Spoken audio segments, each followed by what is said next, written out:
मुझसे कोई गलती हो गई तो मैं कहूंगी तुमने ऐसा किया, तब मैंने ऐसा किया। हाँ। है ना, मतलब अपनी तो किसी चीज की रिस्पॉन्सिबिलिटी नहीं लेनी। हाँ। सब कुछ सामने वाले की गलती है। इंसान ऐसा फील कराता है ना हर चीज में, वो गैस लाइटिंग होती है। अब एक शब्द सुनते हैं गैस लाइटिंग। रिलेशनशिप में गैस लाइटिंग, मतलब मुझे तो लगता है कि अगर पुराने लोगों से पूछा जाए या फिर एक हमारी जनरेशन में पूछा जाए तो पहले तो हम ये सोचेंगे ये गैस लाइटिंग क्या वर्ड आ गया, उसको सोचेंगे, उसको करेंगे। तो मैम ये गैस लाइटिंग क्या होता है रिलेशनशिप में? देखिए, गैस लाइटिंग क्या होता है कि एक ऐसा इंसान होता है कि जो तो कभी भी, एक तो मान लो झूठ उसने बोल दिया, हाँ। मैंने सुन लिया, मान लो मैंने कुछ झूठ बोला, आपने सुन लिया, हम्म। फिर जब आप कहोगे आपने ऐसा कहा था, मैंने तो ऐसा कहा ही नहीं, हाँ, पलट जाएंगे। साफ मना कर दूंगी मैं ना। हाँ। मुझसे कोई गलती हो गई तो मैं कहूंगी तुमने ऐसा किया, तब मैंने ऐसा किया, नहीं तो तुम अगर ऐसा नहीं करती तो मैं करता ही नहीं ऐसा। हाँ। हाँ। है ना, मतलब अपनी तो किसी चीज की रिस्पॉन्सिबिलिटी नहीं लेनी। हाँ। अगर कहीं रशिया में बॉम्ब गिर रहा है हाँ। तो भी हाँ। तुम्हारी गलती है, वो तुम्हारी गलती, तुमने किया है। मतलब सब कुछ सामने वाले की गलती है। तो जब इंसान ऐसा फील कराता है ना हर चीज में, वो गैस लाइटिंग होती है। अपने आप को ठीक रखना, अपनी गलती भी नहीं मानना, गलती कर रहा है वो लेकिन माननी नहीं है, दूसरे के ऊपर डालना है, क्योंकि उनके अंदर इतना करेज नहीं होता है कि वो रिस्पॉन्सिबिलिटी ले सके अपनी गलतियों की। तो वो शिकार ढूंढते हैं हाँ। अपने आप को जस्टिफाई करने के लिए। तो वो गैस लाइटिंग Easy होती target। है। हाँ, इजी टारगेट। इजी नहीं भी तो उनको कोई मतलब नहीं है। अच्छा। हाँ। उनको पता होता है कि हम गलत हैं, लेकिन उनके अंदर वो करेज ही नहीं है कि अपनी, अब मान लो मुझसे कोई गलती होगी, मैं कहूंगी हाँ भाई मुझसे गलती हो गई है, लेकिन नहीं, वो कहेंगे कि तुमने ऐसा किया तब मुझसे गलती हुई, नहीं तो मैंने, मतलब ये गलती मेरी जो है ना, इसके जिम्मेदार भी आप हो। बिल्कुल। अच्छा, ये एक शब्द भी नया पता चला। और एक बहुत आसान पहले से चलता आ रहा है, मैं तो कहूंगी शायद त्रेता युग से चलता आ रहा है, उसे कहते हैं ब्लेम गेम। तो अगर आप त्रेता द्वापर भी उठा लेंगे तो उसमें भी ब्लेम गेम।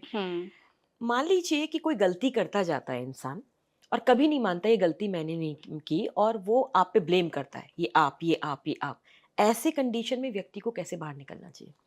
देखो, खासकर कि जब वो इंसान जो है ना, जो पहले से ही तय कर लेता है कि भई ये तूने ही किया है, हाँ। तो वो तो कभी मानता ही नहीं है। आप उसको 100 बार बोलो कि 100 रीजन दे दो, सफाई दे दो, क्योंकि वो पहले तय कर चुका है अपने मन में। फिर आप कुछ भी बोलते रहो उसके लिए तो उसको कोई फर्क नहीं पड़ता। उसको एक दोषी चाहिए होता है जिसके ऊपर वो दोष डाल सके, ब्लेम डाल सके किसी भी चीज का, है ना। तो उसको तो आप चेंज नहीं कर सकते हो। एक तरीका हो सकता है कि आप उससे पूछो, है ना, कि जिस चीज के लिए तुम मुझे बार बार कह रहे कि तुम ऐसे हमेशा करते, तुम्हारा दोष है, तो मुझे एग्जाम्पल से बताओ कि वो कौन सी चीज थी। तो जब वो बताएगा ना तो वो खुद ही उसको पता लगेगा कि ऐसी कोई चीज थी ही नहीं। वो जितनी बड़ी वो दोष आपके ऊपर डाल रहा है, जो बातें कर रहा है, वो नहीं थी। मतलब एक क्लियर, आप जब उससे जांच करोगे ना उस चीज की, तब वो शायद कहीं समझ पाएगा। ऐसा नहीं होता कि कई बार क्या होता है कि हमारी 20% गलती है, सामने वाले की 80% है। हम चीजों को ठीक करने के लिए सारी अपने ऊपर ओढ़ लेते हैं। ये अक्सर होता है, खासकर रिश्तों में। हाँ, फीमेल्स ज्यादा करती हैं ऐसा। हाँ, तो कि चलो ऐसा करने से सब ठीक हो जाए। हाँ, तो मान लीजिए हम कह सकते हैं भाई देखो, मेरी ये वाली गलती मेरी गलती है, लेकिन सारी गलती मेरी नहीं, हम दोनों का पार्ट है इसके अंदर, है ना।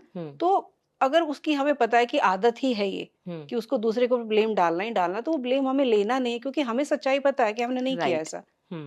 तो हम अगर उसकी बात को मान रहे हैं तो इट मीन उसको पावर दे रहे हैं हम, और हम अपने आप को कमजोर कर रहे हैं। उसको एनर्जी देना जब हम कट करेंगे तो मेरे को लगता है कि फिर शायद कुछ हो सकता है। हाँ, तो उसकी तो उसने जो उसने तय कर लिया, हम बात कर सकते हैं कि अगर तुम्हें मुझसे सच में ही बात जाननी है तो मैं बात करने के लिए तैयार हूँ। अगर तूने पहले से ही तय कर रखा है, फिर मैं कुछ नहीं कर सकता उसमें, क्योंकि फिर क्या करोगे आप।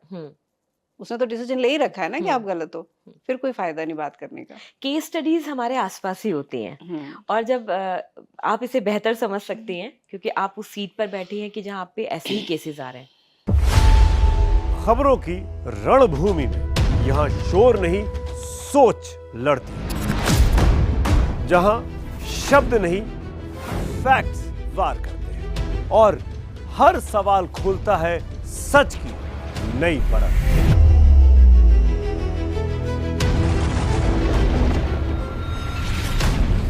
चक्रव्यूह, आपके अपने सुमित अवस्थी के साथ सोमवार से शुक्रवार शाम 6:57 पर टाइम्स नाउ नव भारत पर।